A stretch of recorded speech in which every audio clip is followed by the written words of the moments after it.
Acercaos, roleres del mundo, bienvenidos a un nuevo episodio de Mates y Dragones, en este caso en el episodio número 28 de ni más ni menos que el podcast definitivo en español para aprender a dirigir partidas de rol en general y de Dungeons and Dragons en particular.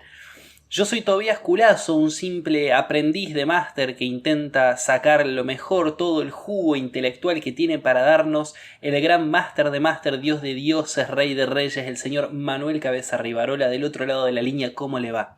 Pero me encantó esa introducción. Me encantó. Es más, me inspiraste porque ahora tengo muchas ganas de que nuestras introducciones sean como una narración de máster, donde cuando arranca la partida, ligeramente distinta. Oh, muy bueno. Yo tiro esa idea, no sé, si vos picás de una y si no, no. Y contestando tu pregunta, Tobías, estoy bastante bien, por suerte, todo tranquilo, un lindo sábado para mí hasta ahora. ¿Vos cómo estás? Bastante bien también, un buen sábado para grabar, contento, emocionado. Además porque vamos a tocar un tema en el episodio de hoy que es un tema que me ha generado un montón de problemas. Sobre todo porque es algo que uno siente que tiene que usar, sí o sí, y que hay muy poco por ahí en el manual de mira, te conviene de esta forma y no de esta otra. Así que estoy emocionado por la conversación que vamos a tener ahora. Vamos a aprender mucho, juntos. ¡Woohoo! Bueno, el tema del que vamos a hablar hoy, el capítulo, se llama Trampas y acertijos. Y la idea sería como decodificar un poquito las trampas, los acertijos, los puzzles que suele haber en los juegos de rol. Y ver cómo encararlos y cómo no encararlos. Y cómo incluirlos orgánicamente en una campaña. Primero que nada, vamos a separarlo como en dos partes. Y me gustaría que en un principio hablemos de las trampas. Que bueno, que es un tema. Es un tema para hablar. Y nada, me gustaría saber qué opinas. Bien, me gusta mucho lo que dijiste de que son elementos que uno siente que tiene que incluir en una partida, que tiene que incluir en un calabozo, que tiene que incluir en la exploración de un mundo, porque muy similar a lo que mencionamos en el episodio anterior sobre cultos y sectas, son elementos que están muy embebidos en la cultura de historias de fantasía. Esta cultura de meterse a un lugar abandonado y esquivar una trampa. Quizás viste una película de Indiana Jones y te inspiraste de la primera escena de todas las Indiana Jones, del tipo escapando de la piedra que gira, escapando de flechas que son escupidas de la pared. Es como que está tan insertado en la cultura de D&D que uno puede sentir tranquilamente, bueno, si se van a meter en un lugar, tengo que poner una trampa. Tengo que poner flechas que salen de las paredes, flechas que salen del cofre, una piedra que gira. Perdón que ando con catarro. Entonces, lleva ese sentimiento de, bueno, necesito incluir trampas. ¿Qué hago? Mi primera recomendación es, no necesitas poner trampas en un juego. No necesitas poner acertijos en un juego. Uno puede producir calabozos y ambientes extremadamente interesantes que sean muy divertidos navegarlos sin utilizar ni una sola trampa. Dicho eso, por un lado, hablemos de trampas porque al mismo tiempo me parecen una muy buena fuente, un muy buen punto de partida para encuentros muy interesantes. Hay una cosa que me has dicho alguna vez sobre las trampas y creo que ha quedado grabado en alguno de los episodios del podcast, pero que me parece clave revivirlo a la hora de pensar las trampas, el concepto de la trampa. Y es que la trampa es la última línea de defensa de algo, es el recurso extremo, es no quiero que llegues hasta acá, llegaste hasta acá, entonces ahora está esto, pero para defender en serio una cuestión. Entonces no tiene sentido no tiene sentido una trampa que no logre por lo menos apresarte al 100% o intente directamente matarte. Sí, eso también habla mucho de mi approach personal a incluir trampas en un juego, porque por lo menos en el tipo de juego que yo estoy corriendo, que he corrido hasta ahora, que puede cambiar en un futuro, yo no puedo evitar pensar de una forma, entre comillas, realista sobre la construcción de estos calabozos. O sea, eh, por lo que me lleva a pensar, ¿por qué alguien pondría una trampa poco efectiva o una trampa que podría activar la gente que vive ahí? ¿Por qué alguien pondría una trampa en un cofre donde guarda sus propias pertenencias? O sea, vos imagínate levantarte todos los días a sacar tu ropa del ropero y tener que tener cuidado por la lanza que va a salir a querer atravesarte la garganta. Yo personalmente no puedo evitar pensar esas cosas, entonces intento tener un approach, de vuelta, un poquito más realista a la inclusión de trampas, pero tengo que mencionar que también hay toda una filosofía de juego, sobre todo, entre comillas, clásica, vamos a decirle, donde ese tipo de pensamiento, esas decisiones que uno toma más realistas, puede dejar ese lente de lado y decir, en este pasillo hay una trampa de flechas que disparan para todos lados. La gente que patrulla acá no las activa y punto. No hace falta pensar en tanto detalle, porque de alguna forma también te limita. Porque la trampa de piedra de Indiana Jones no es lo más realista del mundo, no es lo más práctico del mundo para la gente que construyó ese templo, y sin embargo lleva una escena de acción bastante divertida, por lo menos en ese momento, bastante aventurosa, vamos a decirle. Entonces, tener en cuenta que hay varios approaches distintos, varias filosofías distintas a la hora de construcción de trampas, que pueden informar mucho el tipo de juego que vos querés llevar adelante. Claro, claro. Bueno, y siendo así, a mí una cosa que me generó muchos problemas muchas veces queriendo poner algunas trampas, incluso inofensivas, trampas como alarmas y que las puertas se bloqueen, he tenido ciertos problemas tratando de razonar el mecanismo, siempre pensando en la fantasía medieval. Y incluso me he visto improvisando una alarma eléctrica directamente Sí. y terminé diciendo, bueno, es magia, qué sé yo.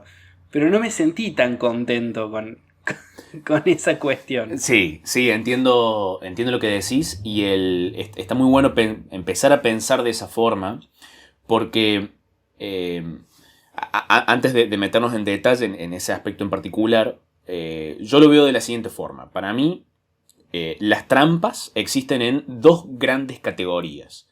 Trampas menores o trampas mayores. Que no tienen que ver con las categorías que ofrecen, no me acuerdo si es el manual de Dungeon Master o la guía de Xanatar que salió después sobre la quinta edición, que habla un poco de categorías de trampas y habla mucho sobre cómo incluirlas, que me parece un consejo bastante bueno, así que creo que también rinde mucho leer sobre todo la guía de Xanatar, que entra en bastante detalle. Las categorías que yo tengo en mi cabeza, de menores y mayores, no tienen tanto que ver con eso. Para mí las trampas menores son la típica trampa súper básica que aparece en el manual de Dungeon Master de ejemplo de... Es una trampa que tenés que... Para poder detectarla tenés que hacer una tirada de percepción y si fallas la activas y hace X cantidad de daño y punto. Es la típica flecha que sale de la pared, el hilito que corre a lo largo del piso y que si lo pisas te cae una piedra encima, por ejemplo. Ese tipo de trampa súper simple que no invita a mucha interactividad con los jugadores es lo que yo le digo trampa menor. Y le digo menor porque la uso muy poco y por lo general no es un tipo de trampa que vaya a entorpecer de más el camino de los jugadores. ¿Por qué la uso poco este tipo de trampa? Porque no hay mucho que los jugadores puedan hacer al respecto, más allá de tener buena percepción pasiva, más allá de caminar con una antorcha en la mano para tener buena visibilidad, por ejemplo. Entonces, Yo te iba a decir justo, no es... Supongamos que a un personaje jugador lo mata una trampa. es hasta injusto, me parece. Si es este tipo de trampas, sí. Por eso la utilizo con mucho cuidado y por eso, si voy a incluir estas trampas, pienso también algo, primero, una forma de comunicarles a los jugadores, che, en este lugar está este tipo de trampas. Y segundo, algo que una vez que ya hagan X acción, ya no se tienen que preocupar por las trampas. Por ejemplo, si los jugadores simplemente andan con cuidado, me dicen vamos a andar con cuidado por este pasillo, van a detectar la trampa, sí o sí. No me importa cuánta percepción pasiva tengan. Si los jugadores deciden ir con una antorcha en la mano, cosa que es un riesgo porque capaz los enemigos los ven antes gracias a la luz de la antorcha, pero si van con la antorcha en la mano, van a detectar las trampas y punto. No me interesa cuánta percepción pasiva tengan. Entonces, de esta forma las trampas no se tratan tanto de el daño que pueden hacer, sino más bien de cómo condicionan a los jugadores a moverse a través del calabozo. Bien. En contrapartida... Bien, ¿y cómo? En contrapartida, tengo mi categoría de trampas mayores, que son las trampas mucho más elaboradas, las trampas de mecanismos complejos, las trampas de salta la alarma, se cierran las puertas y la habitación se empieza a llenar de algún líquido, qué sé yo. Las trampas que invitan más a un encuentro, a un encuentro donde el enemigo no es un monstruo, sino es este obstáculo del lugar. Sí, es un poco transformarlo en un escape room. Exactamente. Ahí la clave, para mí hay dos claves. Primero, ahí sí es muy correcto intentar pensar el mecanismo bastante detallado sobre cómo funciona esta trampa. Y segundo, la trampa debería ser obvia para los jugadores. O mejor dicho, debería poner muchas pistas obvias sobre la trampa, sobre cómo desarmarla. Porque yo la veo mucho más similar a un misterio, de los que hemos hablado antes, que a una trampa. Donde el misterio, al igual que este tipo de trampas, no es un desafío tanto para sus personajes, sino para los jugadores. Entonces, es mi deber darles toda la información necesaria para que desactiven la trampa, o por lo menos para que deduzcan cómo desarmarla, y que logren superar el encuentro. Y es casi como un... Es casi como un mix, una mezcla con el siguiente elemento de este episodio. Claro, exactamente. Es algo de lo que, por lo menos en mis ojos, tiene mucho en común con ese elemento. Y creo que la filosofía la frase, mejor dicho, que yo leí en internet sobre este tipo de trampas, es lo que me hizo el clic, digamos, que la aventura, lo divertido, el momento de tensión, acción, resolución y evento entretenido en este elemento, no es detectar la trampa, es desactivarla. Entonces, diseñar una trampa donde sea muy interesante y donde sea muy exigente o evocativo o llamativo el proceso de desarmado, no el de detectado. Claro. Porque es una muy buena punta. Uh-huh. O sea, incluso tratar de pensar en una trampa que por ahí sea inevitable caer en ella. Uh-huh. Y que el juego va de eso. O sea, considerar la trampa un desafío, un encuentro, como decías. Exactamente. Entonces, decir, la trampa va a suceder. Sí. Ahora es ver cómo se zafan y con qué consecuencias. Uh-huh. Y, como máster, si vas a emplear una de esas trampas de van a caer sí o sí en la trampa, pero van a poder salir de ella, asegurarse de comunicarles muchas pistas a los jugadores sobre cómo resolver la trampa para que no se transforme en algo completamente injusto y a capricho del DM. Porque creo que es eso de la injusticia y de la arbitrariedad del máster, esos son los elementos que uno piensa por lo general apenas le hablan de trampas. Porque cuando uno lee muchos ejemplos de trampas en internet, en aventuras publicadas, ciertos ejemplos del manual de Dungeon Master, uno le da la sensación de que las trampas son, no la detectaste, la activaste, te hizo daño, o no la detectaste, la activaste, caíste en un pozo y te moriste. Claro. Y no, de hecho el manual de Dungeon Master que creo que menciona que hay que tener cuidado con ese tipo de trampas y que las trampas más interesantes son trampas que ponen en juego muchas habilidades de los personajes y de los jugadores. Y que sean trampas cuya detección solamente depende de una tirada de percepción, también es medio injusto y es medio aburrido. No es que no tienen lugar en la mesa, de vuelta. Capaz tenés el mismo approach que tengo yo para las trampas menores, que son más una forma de detener o afectar, influenciar el avanzamiento de los jugadores por el calabozo. Así que hay que tener Sí, cuidado sobre eso. una forma en la que a mí me gusta mucho pensar esas trampas menores es en realidad como aviso de lo que está por venir. O sea, algo que me gusta es, si van a entrar a un dungeon o algún coso, que haya una trampa menor que haga un daño muy pequeño, Uh-huh. bien al principio, o incluso una trampa ya activada. Que la encuentren eso, activada o con un cadáver ahí. Uh-huh. Creo que ese es un lindo uso narrativo que a mí me gusta darle mucho a las trampas menores.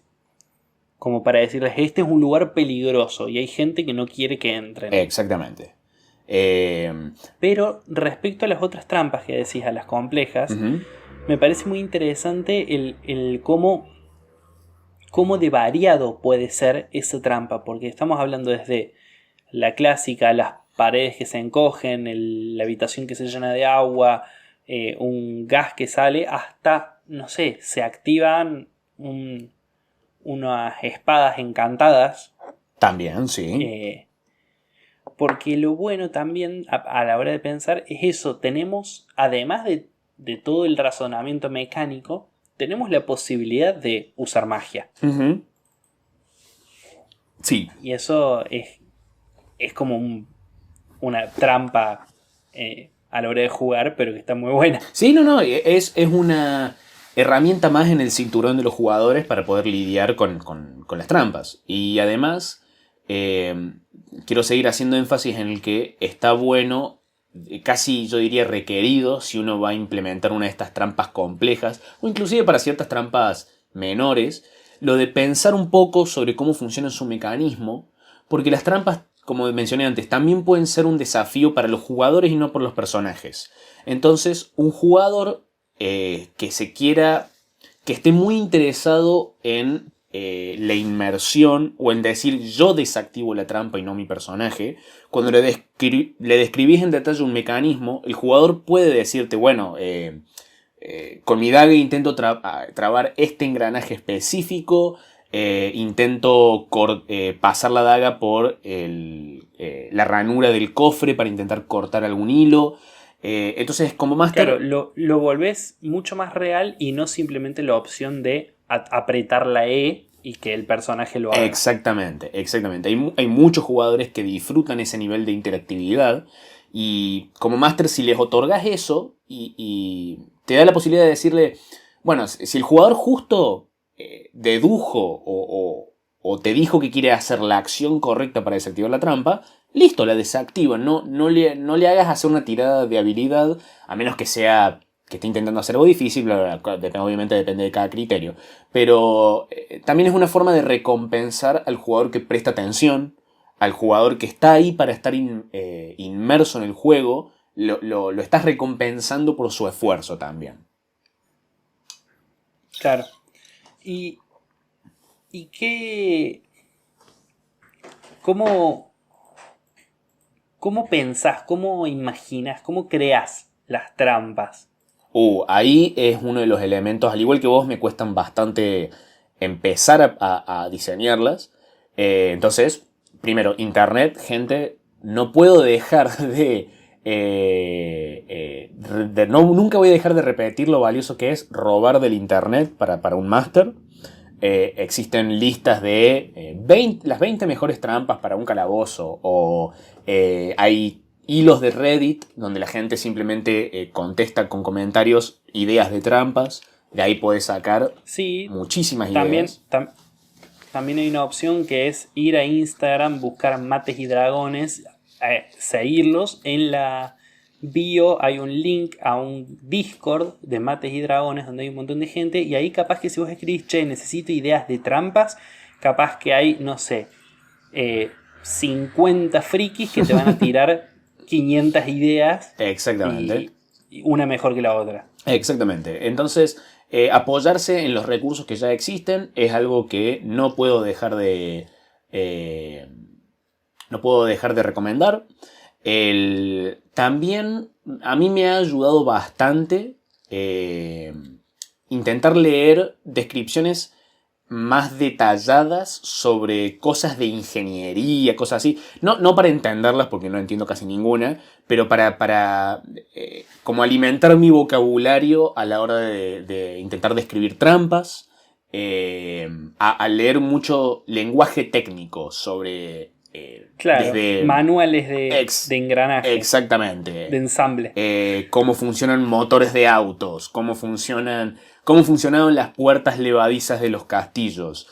No necesariamente para realmente aprender cómo funciona, y de paso aprendes algo capaz, pero sino para eso, para obtener un mejor lenguaje a la hora de describir esos mecanismos complejos. Creo que eso ayuda bastante.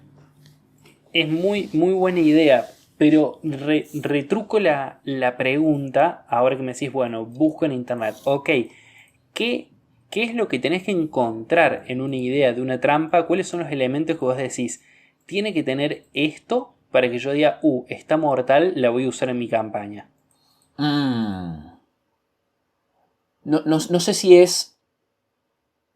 No sé si es una idea en particular, pero... No sé si es un elemento en particular, pero creo que tiene que ser una idea que la miro y ya automáticamente me imagino un encuentro interesante. Hay un tipo de... No es una trampa, sino más bien un acertijo que leí en internet que me llevó a un... tengo un ejemplo de trampa. Bien. Era una habitación. La idea, sí, era una habitación donde los jugadores entran, se cierra la puerta por la que entraron, al otro lado hay una puerta abierta de par en par, y la habitación, cuando ellos entran y se cierra la puerta, se empiezan unos tubos a los costados de la habitación, empiezan a salir agua y la habitación se empieza a llenar. El tema es que entre ellos y la puerta al otro lado hay un laberinto invisible. Entonces, ese tipo de ideas ya me pude imaginar, bueno, los jugadores intentando comunicarse entre ellos, intentando ir dibujando un mapa del lugar. De hecho, les hice una cuadrícula en la habitación y se las entregué para que ellos puedan ir llenando pueden ir completando las paredes para poder salir de la habitación. Entonces, creo que es lo que más me llama de una idea es... Capaz que no la haya visto antes. No sé si hay algo en particular que siempre me llame. También depende mucho del lugar que estoy buscando llenar de trampas. Está bueno esto de decir, encontrar algo muy trillado con un approach original. Uh-huh. Sí. Ahí me hiciste justo acordar a la guía del principiante, que hay un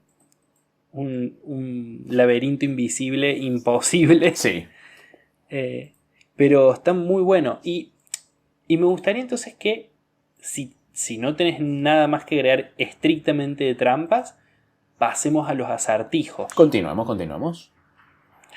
Bueno, los acertijos también son algo que desde siempre, sobre todo, es algo que está en el camino del héroe. Uh-huh. Es con lo que se tiene que enfrentar Teseo al hablar con la Esfinge. Es algo que históricamente está presente, la idea de resolver un acertijo para lograr completar algo o lograr entrar a un lugar o lo que sea. Y tiene que ver con algo que hablamos siempre también, de decir, bueno, presentemos algo que sea un juego, un desafío para el jugador y no para el personaje. Exactamente. Y ahí tenemos como varias opciones. Desde simplemente lo más fácil que se me puede ocurrir, que es que haya un personaje que le guste jugar a los acertijos como Gollum, hasta lo otro que es, sí, mecanismos que incluyan acertijos. Exactamente.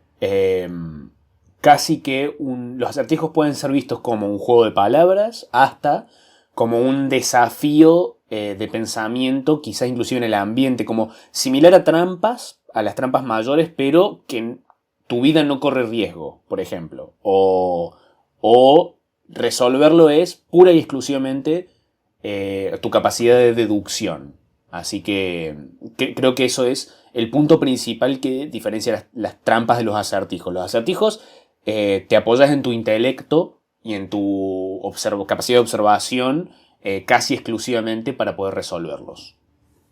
Algo que me interesa un montón respecto a la hora de usar acertijos en un juego es que el acertijo está bueno que los jugadores quieran resolverlo, pero nunca está bueno obligar a alguien a tener que resolver un acertijo. Por lo tanto, una forma en la que, no me acuerdo con quién lo hablaba, no sé si con vos, pero una forma en la que me gusta pensar los acertijos es que resolver el acertijo te va a dar cierta ventaja, onda vas o a cortar camino o vas a tener alguna ventaja, pero no es vital para continuar en el juego. Porque si es vital y los jugadores no lo resuelven, yo voy a tener que dar la solución como máster y no hay nada más pedorro que el que te hace un acertijo te dé la respuesta. Sí, estoy de acuerdo casi completamente con lo que decís. Porque creo que en general hay que tener mucho cuidado con el resto de la aventura está detrás de este único desafío y de esta única forma de resolverlo. Pero, por otro lado, creo que hay lugar en D&D, en juegos de rol de fantasía en general, para decirle a tus jugadores, bueno, lo lamento, no resolvieron este acertijo, no pueden avanzar, van a tener que ir a hacer otra cosa. ¿Qué querés que te diga? Claro, sí, pero no a lo que me refiero, estoy re de acuerdo con eso.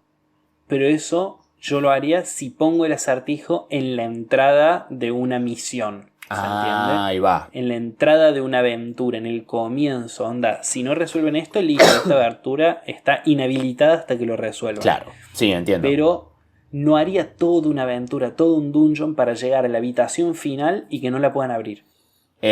A mí me tienta hacerlo, ¿eh? No, hablando en serio, está bien. Es cierto que hay que tener mucho cuidado con esas cosas. Creo que el mejor uso, o mejor dicho, el uso más seguro para un acertijo es lo que decís vos. Ponerlo o al principio de la aventura o como camino secundario para darles algún tipo de ventaja, para llegar más rápido a la sala final, para sea la razón que sea. Estoy de acuerdo que el uso más óptimo es ese, sí. Pero, como todas las cosas, bueno, para eso creo que existe nuestra sección Pecados del Gaming. Nunca digas nunca. Todo va a depender mucho de la mesa de cada uno y capaz este consejo no le sirve a alguien en particular. Siempre hay que tomar todos con granos de sal. Exactamente. Bien, ¿y cuál es el tipo de acertijo que más te atrae? Obviamente la respuesta de dónde sacarlo va a ser la misma que con trampas. Sí. ¿No? Vaya.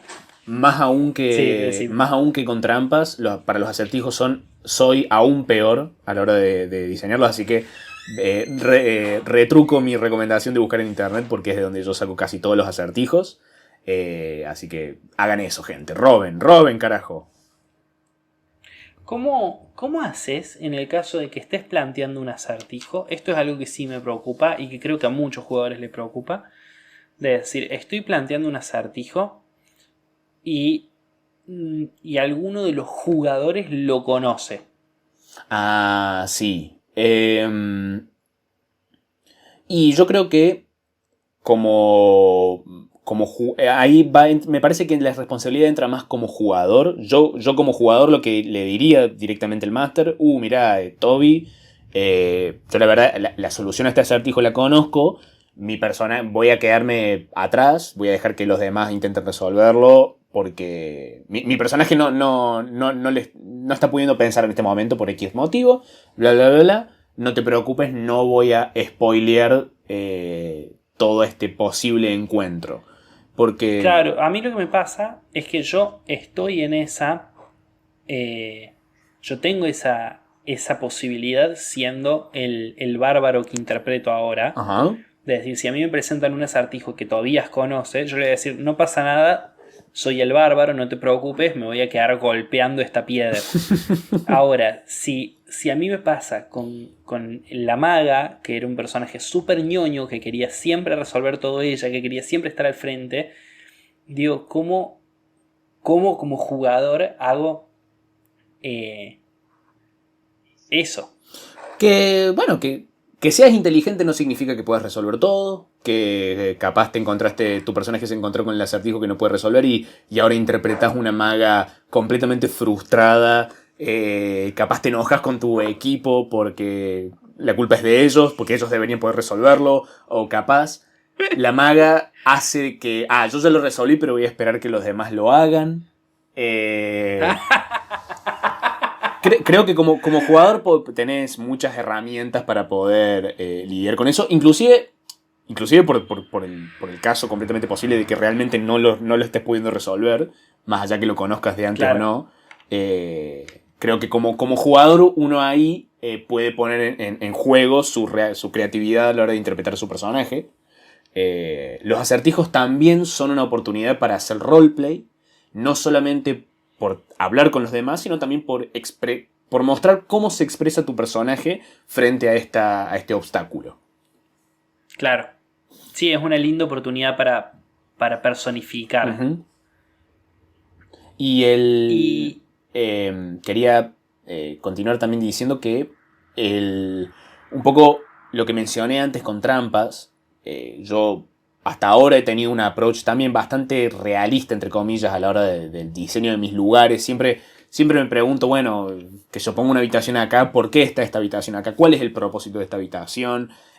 ¿Cuál es el propósito de esta trampa? Entonces, ese approach choca bastante con el uso de los típicos acertijos que uno piensa, porque mi pensamiento siempre es, ¿por qué alguien pondría un acertijo para poder entrar a su propia casa, por ejemplo?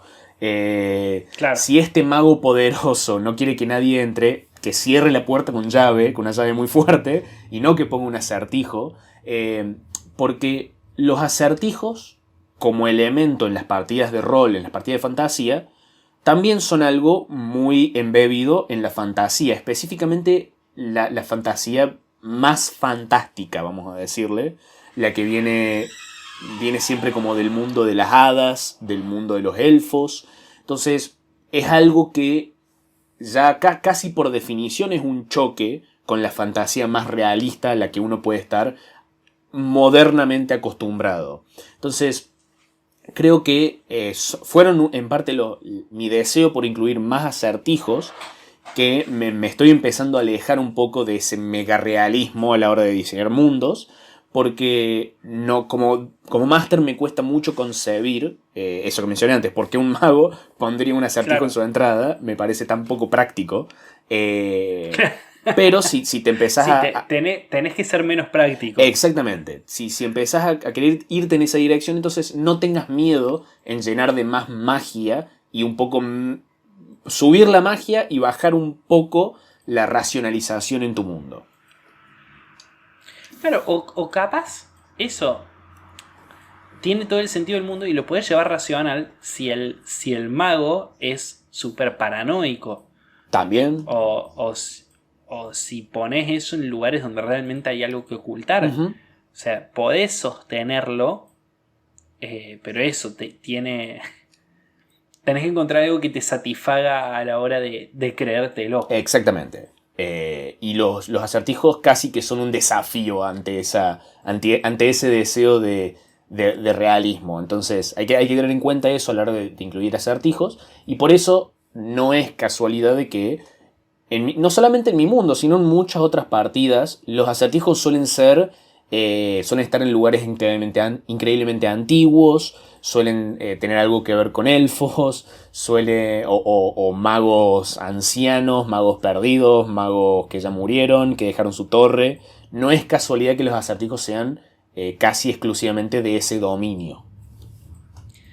Otra cosa sobre los acertijos es que le da la oportunidad de aparecer a personajes no jugadores muy carismáticos que van a ser en muchos casos, porque hay acertijos que no los tienen, pero hay acertijos que sí, y en esos acertijos de ser los que transmiten el acertijo. Claro. Estoy hablando de una esfinge, por ejemplo, de una puerta que habla, de un duende que custodia una entrada. Generalmente la idea del que formule el acertijo puede ser algo para sacarle mucho jugo como máster. Sí. Sí, exactamente. Puedes la oportunidad de poner personajes muy raros. Claro. Sin ir más lejos, en el Hobbit, Gollum es eso.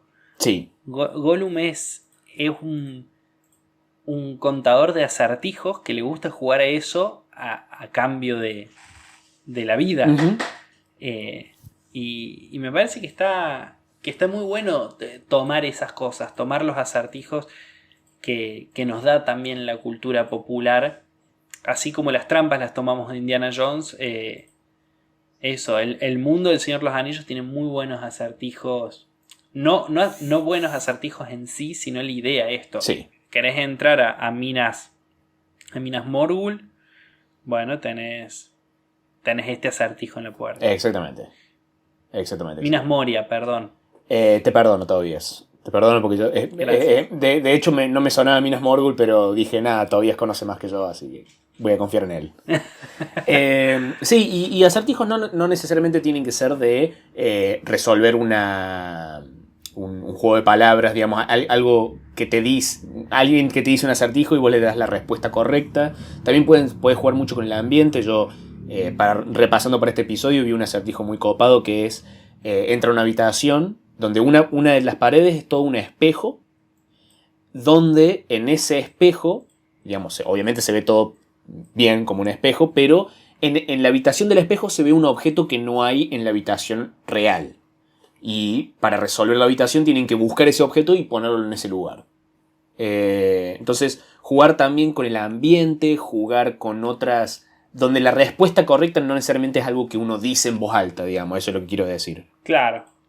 Sí, como una escape room. Si han tenido la posibilidad de ir a una escape room, ahí tenés 1000 acertijos para sacar. Exactamente. Y tal como lo mencionamos en el episodio de Misterios, si los jugadores se quedan trabados o quieren utilizar una tirada de habilidad quizás, yo diría que como máster permitírselos un poco si están trabados, pero capaz que una buena tirada de habilidad no signifique la respuesta al acertijo, sino que significa una pista o descartar posibles respuestas.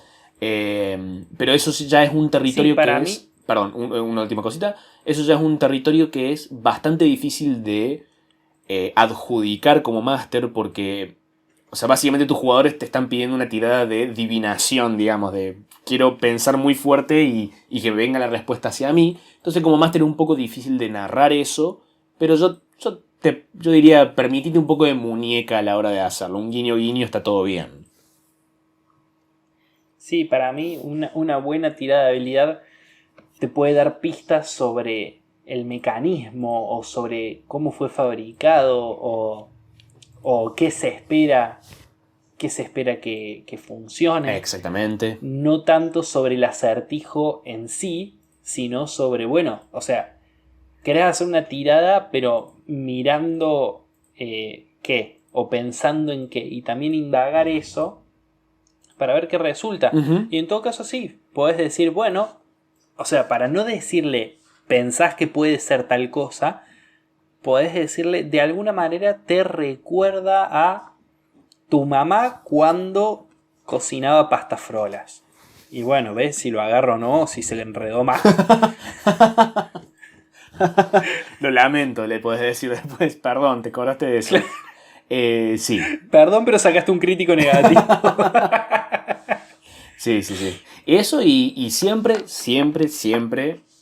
no solamente se aplica a acertijos, sino a diseño de aventuras en general. Plantearse como máster, lo que dijimos al principio, lo que vos mencionaste al principio cuando hablamos de este tema, qué sucede cuando los jugadores no sacan el acertijo, se traban, no les sale, etcétera. Plantearse esa posibilidad antes de empezar a jugar. Sí, una sola vez me pasó de la primera vez que puse un acertijo no pasaba nada. Ujú. Y fue como, bueno, no sé qué hacer con esto, no había otra posibilidad y puse un PNJ que lo resuelva. Claro, Lo cual fue una chotada. claro. Sí, bueno, pero Pero porque... hay veces, las cosas no siempre salen casi nunca salen perfectos. Y No, pero lo que voy es que a partir de ahí empecé a pensar la posibilidad de eso, de que haya una alternativa. Y ujú. también pasa lo contrario. Me pasó en una ocasión de preparar toda una situación para un acertijo que lo sacaron al toque. Sí. Sí. Entonces también tenés que estar preparado para eso. O sea, por ahí creás todo un ambiente, te cagás, no sé, describiendo una situación y te dicen, ah, sí, la respuesta es puflito. Maldita sea, era Bueno, Puflito. está bien. Era tan obvio. Sí. Bien. Bueno, hasta acá entonces, ¿no? Sí, yo me siento satisfecho. Yo también me siento muy conforme con este episodio. El episodio, como les decía antes, número 28 de Mates y Dragones. En este caso, trampas y acertijos. Gente, si esto les gusta, nos harían un muy gran favor si ahí en el Spotify ponen seguir. Y además, si van a nuestro Instagram, Mates y Dragones, y nos siguen y comparten los episodios. Es muy importante para nosotros para crecer, para poder hacer esto un montón más. Y si además de todo eso quieren ayudarnos un poco más, pueden ir a Patreon, a patreon.com/mates y dragones y nos pueden pagar. Hay muy buenas opciones si nos pagan de premios y nosotros nos motiva a hacerlo mejor, a poder comprar mejores equipos, a no grabar los audios estos con el celular, etcétera, etcétera. Sin nada más que decir, yo soy Tobías Culazo, mi compañero acá es Manuel Cabeza Rivarola y juntos tenemos otro podcast que se llama El Sistema Digestivo que nada es... ¿Qué es el sistema digestivo para vos, Cabeza? Para mí representa el pináculo del avanzamiento humano en cuanto a entretenimiento. O sea, si vos sos alguien que le gusta pasarla bien, no tenés ninguna excusa para no escuchar el sistema digestivo. Me parece sumamente acertada esa apreciación, así que ya saben, ahí en Spotify buscan El Sistema Digestivo y agarran y se cagan de la risa. Así es una orden. Y... sí. Y bueno, nada, nos vemos la semana que viene con más Mates y Dragones. Te mando un beso enorme, Cabeza. Yo también, Tobías. Chau, chau. Adiós.